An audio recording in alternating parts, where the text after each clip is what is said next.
교과서 268쪽입니다. 열은 어떤 방법으로 이동할까? 선생님이랑 같이 본문을 한번 읽어보도록 할게요.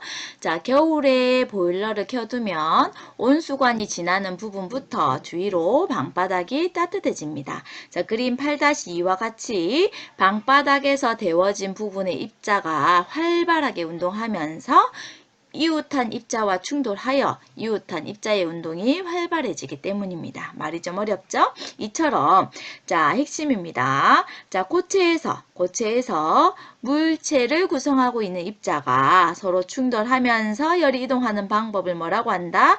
전도라고 합니다. 자, 전도라고 하는 것은 열이 이동하는 방법 중에서 고체에서 일어나는 열의 이동 방법입니다. 자, 아래쪽 그림을 볼게요. 데워진 입자가 활발하게 운동하면서 이웃한 입자에 운동이 전달되어 열이 이동하는 방법. 움직이면서 이 입자의 운동이 이웃한 입자에게 그 운동이 전달이 되는 거예요. 자, 그러면 전도라고 하는 것은 핵심 옆에 적어두세요. 그림 옆에. 자, 열은 이동을 당연히 하지요. 자, 열은 당연히 이동을 합니다. 자, 그런데 이 고체 입자는 이동하지 않습니다. 대신에 입자에 뭐가 이동을 한다? 입자의 운동이 옆으로 전달이 되게 되겠습니다. 알겠죠? 입자가 이동하는 것이 아니라 입자의 움직임, 이 움직임이 옆으로 전달이 되게 됩니다. 이게 바로 전도예요. 자, 268쪽 아래쪽에 보면 두 번째. 자, 실내를 난방할 때 바닥에 놓인 난방기를 켜면 데워진 공기는 위로 올라가고 찬 공기는 아래로 내려와서 실내 전체가 따뜻해집니다. 자, 이처럼 뒤에 줄 긋도록 할게요. 자, 액체나 기체 상태의 입자가 직접 이동하면서 열을 이동하는 방법을 우린 뭐라고 하냐면 대류라고 얘기를 해요. 자, 즉 대류는 액체나 기체 상태에서의 열의 이동 방법입니다. 아시겠죠? 자, 아래쪽에 그림 보겠습니다. 자, 대류인데 난방기가 아래쪽에 있어요. 따뜻한 공기는 가벼워서 위로 올라갑니다. 자, 위쪽에는 차가운 공기는 상대적으로 밀려서 아래쪽에 내려옵니다.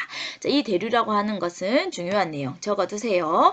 당연히 열이 이동하지요. 자, 열이 이렇게 순환을 해서 이동합니다. 자, 그런데 이 열을 누가? 입자가 직접 이동을 하면서 이동을 시킵니다. 아까 전도는 입자는 이동하지 않고 입자의 움직임이 열과 함께 이동한다라고 얘기를 했었지요. 자, 근데 이 대류는 열과 입자가 둘 다 이동을 하게 됩니다.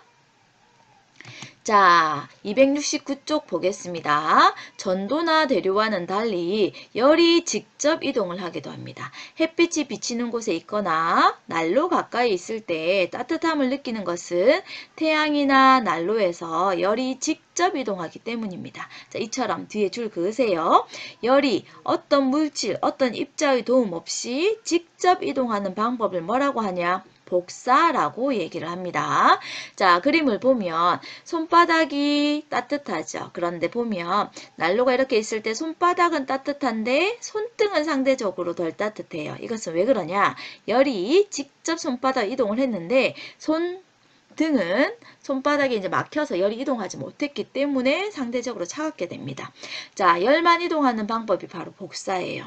자, 그러면 이렇게 복사의 형태로 이동하는 게 있는데 대표적인 것이 바로 뭐냐면 태양이에요. 태양. 그래서 우리는 태양을 뭐라고도 얘기를 하냐면 태양 복사 에너지다 라고도 얘기를 해요. 즉 태양빛은 이동을 할 때 누군가의 도움 없이 직접 이동을 하게 됩니다. 자, 그렇기 때문에 이 태양빛은 또는 태양열은 우주에서도 직접 이동할 수가 있어요. 즉 우주는 진공 상태잖아. 진공인데도 태양은 직접 이동할 수가 있다는 겁니다.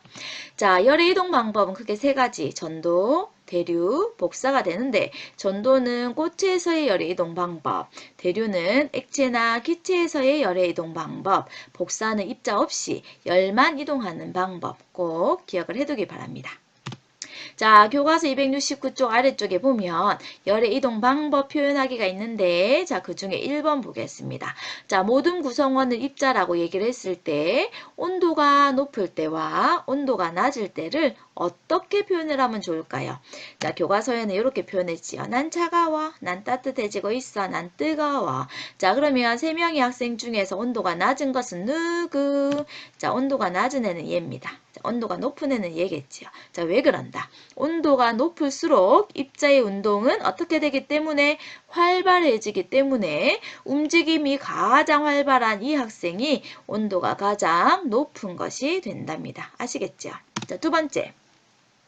전도, 대류, 복사에서 각각 열의 이동 방법을 표현하는 방법. 자, 선생님은 이 그림을 가지고 왔는데, 자, 이 그림을 자세히 보면 사람은 뭐에 비유할 수 있고 공은 뭐에 비유할 수 있어요. 자, 우리가 지금 이동시키고 있는 것은 공이지. 그리고 공을 이동시켜주는 애가 사람이지. 자, 따라서 사람은 입자라고 할 수 있고 공은 열이다 라고 할 수 있어요.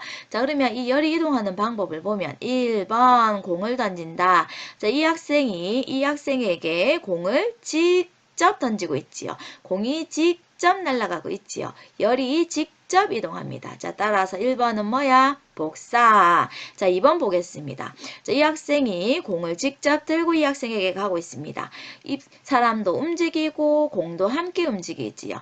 자, 입자가 열을 가지고 함께 이동하는 거 뭐라고 합니까? 대류라고 얘기를 합니다. 자, 3번. 자, 사람들은 가만히 앉아 있어요. 그런데 공을 뒤로 전달하고 있지요. 입자는 움직이지 않고 열만 이동하는 방법 3번 뭐라고 합니까? 네, 전도라고 얘기를 합니다. 자, 이 부분은 우리 교과서에 없는 부분이니까 간단하게 그림과 함께 표현을 해두면 좋을 것 같습니다.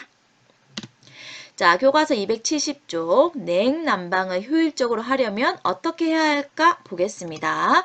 자, 같이 읽어볼게요. 교실이나 집안에서 열의 이동을 고려해서 냉난방 기구를 설치를 해야 됩니다. 자, 또 집안의 온도를 일정하게 유지를 하기 위해서는 여름에는 집 밖의 열이 들어오지 못하게 해야 되고 겨울에는 집 안의 열이 빠져나가지 않도록 해야 되는데 자, 이것을 뭐라고 하냐면 단열을 해야 한다라고 얘기를 합니다. 자, 단열이라고 하는 것은 뭐냐면 교과서 바로 옆쪽에 있어요. 자, 찾았나요? 자, 단열은 열의 이동을 막는 것. 이것을 단열이라고 합니다. 이것도 밑줄 그어두세요. 열의 이동을 막는 것. 이것을 단열이라고 하는데 자, 단열을 위해서 사용하는 여러 가지 재료가 있는데 이 재료를 우리 뭐라고 하냐면 단열재라고 얘기를 합니다. 단열재. 자, 그러면 아래쪽에 효율적인 단열 방법과 냉난방. 자, 여기 부분의 내용 적어보도록 할게요. 교과서 270쪽에 바로 적으면 됩니다. 자, 집에서 열이 많이 빠져나가는 곳의 대표적인 것이 창문이에요. 자, 이 창문은 유리창을 통한 전도를 통해서 열이 이동하게 되는데, 자, 단열을 하기 위해서는 이제 어떻게 하면 되겠습니까? 이중창을 설치를 해요. 그럼 이중창을 설치를 하게 되면 창과 창 사이에 빈 공간이 있겠지요. 즉 공기층을 만들면 전도로 해서 열이 빠져나가는 것을 막을 수가 있습니다. 자, 그리고 열이 또 많이 빠져나가는 곳 중에 하나가 자, 바닥이에요. 바닥. 자, 바닥에서는 열이 어떤 방법으로 이동하겠습니까? 바닥을 통해서 전도. 이것도 막 닿아서 이동하겠지요. 고체입니다. 자, 전도로 이동해요.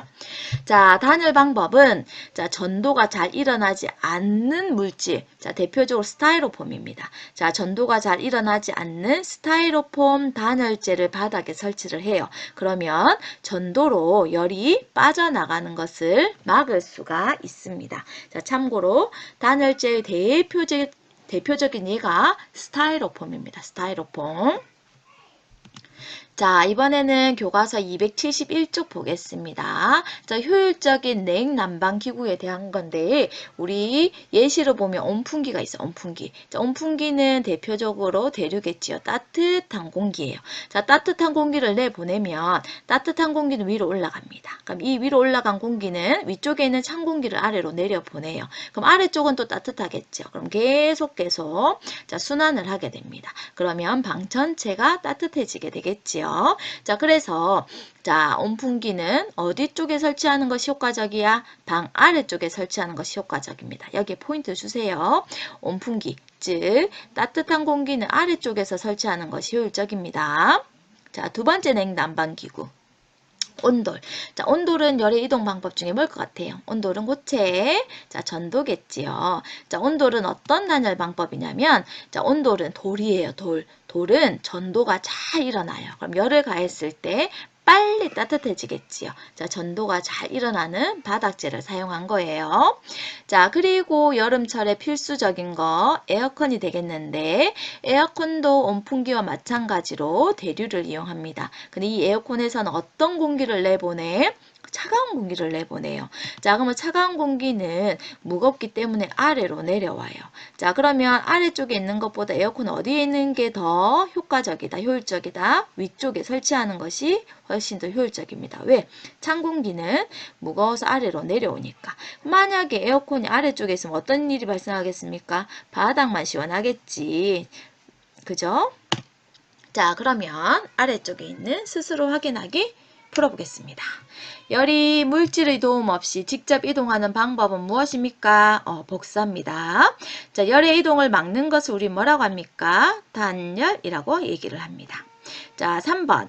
겨울에 방 안에 실내용 천막을 설치를 합니다. 그러면 효율적인 난방을 할 수 있다고 합니다. 우리가 이걸 난방 텐트라고 많이 표현을 하지요. 자, 그 까닭을 열의 이동과 관련지어서 설명해보자 라고 얘기했습니다. 자, 이때는 열의 이동 방법이 뭐겠습니까? 따뜻한 공기니까 대류가 되겠죠. 공기, 기체니까 대류가 돼요. 자, 실내용 천막을 설치를 하면 천막의 공기만 그 안에서 대류를 하면 돼요. 자, 그렇기 때문에 방 전체의 공기를 대류할 때보다 난방이 좀 더 효율적이게 된다는 겁니다. 자, 방 전체의 공기를 대류할 때는 공간이 크고 문도 있기 때문에 뭐 창문이나 이런 문도 있기 때문에 난방이 비효율적인데, 자, 천막만 설치하면 천막 안에서만 왔다 갔다 하겠지요. 그렇기 때문에 조금 더 따뜻한 공기가 유지가 된답니다. 자, 이상으로 자, 수업을 마치도록 하겠습니다. 오늘은 교과서 내용만 정리를 했습니다. 자, 교과서 사진을 잘 찍어서 구글 클래스룸에 올려두시기 바랍니다. 이상 끝.